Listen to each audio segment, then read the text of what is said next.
Hoje é sexta-feira, dia da nossa coluna Luzes, Câmera, Reflexão. O reverendo Alceu Lourenço continua analisando as lições do filme Duna. Dessa vez ele fala sobre como o reino de Deus não se mistura com o reino dos homens.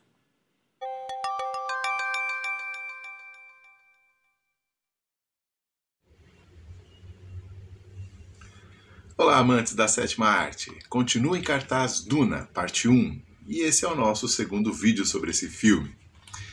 20 mil anos no futuro, a raça humana se expandiu por um vasto e rico império intergaláctico. Contudo, a economia do império gira em torno de um produto valiosíssimo chamado melange, uma especiaria, um pó que prolonga a vida e dá poderes mentais a quem o consome. Mas é encontrada em um único local em todo o universo conhecido, o planeta chamado Duna. Nossa aventura começa quando a família do jovem Paul Atreides recebe do imperador a missão de supervisionar a mineração e a exploração dessa especiaria tão valiosa em Duna. O problema é que o planeta é habitado por nativos inóspitos e, pior, por gigantes vermes de areia. Além disso, os Harkonnen, os antigos supervisores da mineração, estão dispostos a tudo para retomar seu lucrativo posto. Esse filme é uma adaptação da ficção científica escrita por Frank Herbert em 1965. Na verdade, já houve uma outra adaptação feita pelo diretor David Lynch em 1984. Na época não agradou muito, mas com o tempo foi adquirindo um status cult e tem muitos fãs hoje em dia. Essa versão está disponível nos serviços de streaming se você quiser assistir. Tem também uma minissérie feita para a televisão nos anos 2000 que obteve boas críticas, mas que não chegou por aqui. Esse novo filme, no entanto, tem a enorme vantagem dos avanços tecnológicos na área da computação gráfica que aconteceram nas últimas décadas e, é claro, de um orçamento de mais de 160 milhões de dólares. Mas tudo isso sem o diretor certo não daria em nada. E, para nossa sorte, Denis Villeneuve é o cara. No primeiro vídeo já elogiei diversos aspectos do filme e tenho certeza que Duna vai concorrer ao Oscar de pelo menos meia dúzia de categorias técnicas, como fotografia, efeitos visuais, design de produção, figurino, certeza, maquiagem e trilha sonora. Aliás, merece destaque aqui a trilha sonora de Hans Zimmer. Ele consegue, com a sua música, transmitir toda a imponência, o misticismo, os perigos e tudo mais que há em Duna. A gente realmente imerge no planeta através da música. Eu também comentei como o mundo de Duna é tecnologicamente muito avançado, mas padece dos mesmos males humanos que nos acompanham há milênios. E dessa vez eu quero refletir com vocês acerca de outra dessas questões antigas que o filme atualiza para o futuro.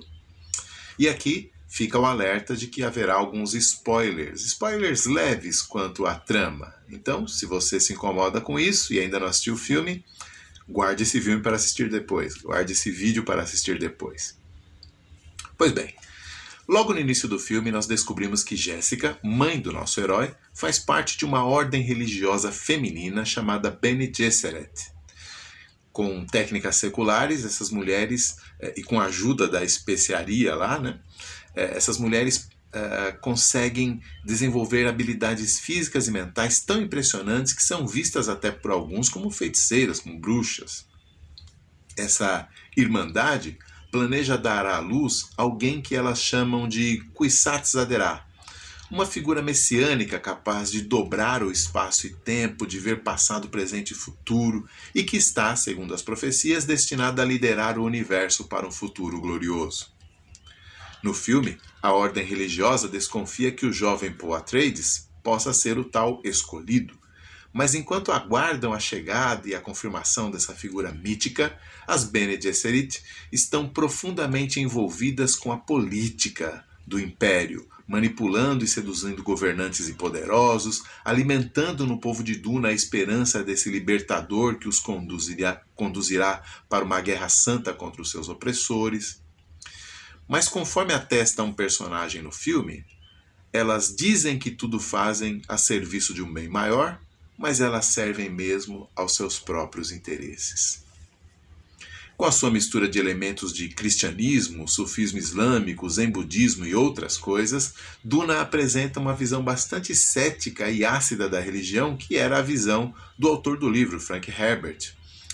Isso em relação a todas as religiões, mas nós percebemos algumas referências muito claras ao cristianismo. E dentro daquela linha de inspiração no passado que a gente já pesquisou aqui, é inevitável nós percebermos uma analogia muito clara com a igreja na Idade Média, especificamente.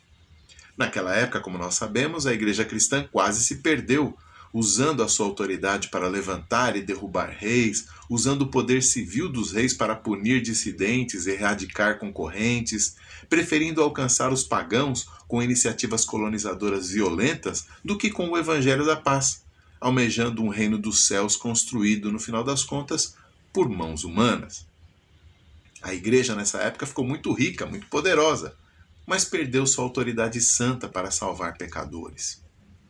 Alguns historiadores apontariam que isso começou ainda no século IV, com o imperador Constantino declarando o cristianismo a religião oficial do Império Romano, com todas as benesses, benefícios e compromissos que advinham deste status. Mas a verdade é que isso já ocorria desde os tempos bíblicos. Pense, por exemplo, em Jeroboão, o primeiro rei do Reino do Norte após a divisão do povo de Deus. Para evitar que seu povo fosse até Jerusalém no Reino do Sul para adorar ao Senhor e acabasse desistindo de segui-lo, Jeroboão fez um santuário para adoração ali na sua terra mesmo e colocou ali bezerros de ouro, isto lá no primeiro livro dos reis. E nunca faltaram sacerdotes para legitimar o poder do rei através da autoridade espiritual. Inclusive alguns mandavam prender e matar os profetas que falavam mal, falavam contra o rei. Então, essa mistura espúria de religião e política não é nenhuma novidade na história humana. E Herbert não nos deixa muita esperança de que isso irá mudar nos próximos milênios. Em Duna, pelo menos, não. Agora, será que nós deveríamos nos ofender com esse retrato da religião em Duna? Ou deveríamos humildemente reconhecer que muitas vezes nós demos motivo para esse ceticismo todo? A verdade é que sempre haverá poderosos desejando capitalizar a autoridade espiritual da igreja para os seus próprios projetos de poder. E quando eles são bem-sucedidos, é porque encontraram líderes religiosos sedentos de poder terreno também, ou pela ignorância de achar que o reino de Deus pode ser trazido pela espada, ou pela simples ganância de obter lucro mesmo. Agora, não é porque certas coisas se repetem na história que estamos obrigados a repeti-los também, certo? A igreja cristã, ou até para ser mais específica, a igreja evangélica e protestante brasileira, pode e deve aprender com as alianças feitas com o poder político no passado. E ainda que possamos orar pelo bem civil do nosso país, e devamos inclusive orar pela liberdade de continuar pregando a palavra de Deus em nosso país, nós precisamos nos lembrar de que o evangelho jamais é fortalecido pelo poder terreno. Pelo contrário, todas as vezes em que confiamos demais nos príncipes, nossa confiança no Senhor acabou minada, diminuída. E em alguns casos, nós como igreja nos tornamos instrumentos nas mãos de quem está no poder ou nas mãos de quem deseja o poder. E em outros casos, a própria igreja passou a exercer e a viver pelos poderes deste mundo. Em qualquer caso, o reino de Deus perdeu seu brilho, perdeu sua força na vida e na proclamação da igreja. Então, não é a igreja que trará o reino dos céus à terra pela força. É o Messias que virá com o seu reino em glória para salvar a igreja. É o contrário. Porque o reino de Cristo não é deste mundo e não será erguido pela mão do homem, por mais bem intencionado que seja. Nem em 20 mil anos. Até a próxima sessão de Luzes, Câmera e Reflexão.